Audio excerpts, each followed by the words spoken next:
What's up, everybody? We are back with another quick review. Today we are talking about the new indie horror game, The Occultist. We're going to run through what's bad and then good, and I'll wrap it up. But quickly, what's bad? The performance is not good. I have a 9800X3D and a 5070, and while I was streaming and recording, I had to put it all the way down on medium settings, despite the graphics being a little dated, because I was dropping all the way into the 30s, and I was only averaging about in the high 40s to low 50s for frames. Dropped it down to medium. I was about in the high 70s to low 90s, with drops just down to the low 70s.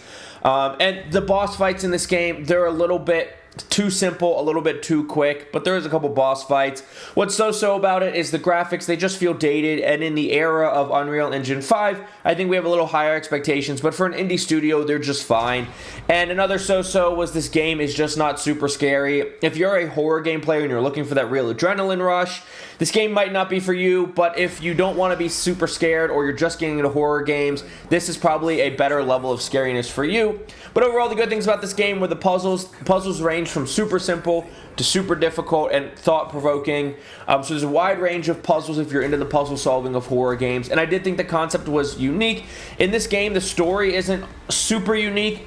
You're a man that goes to an island filled with ghosts and haunted items and stuff, and you are looking for your father and what happened to your father. And it goes a little bit beyond that. But you have a pendulum pendant that is half animal skull, half glass crystal that you have unique skills with, whether that's forward and reversing time, seeing items that aren't currently there, controlling a crow to go grab items or hit switches for you, or controlling rats to attack or move out of your way to clear paths. I did think it was a pretty unique concept within the horror space.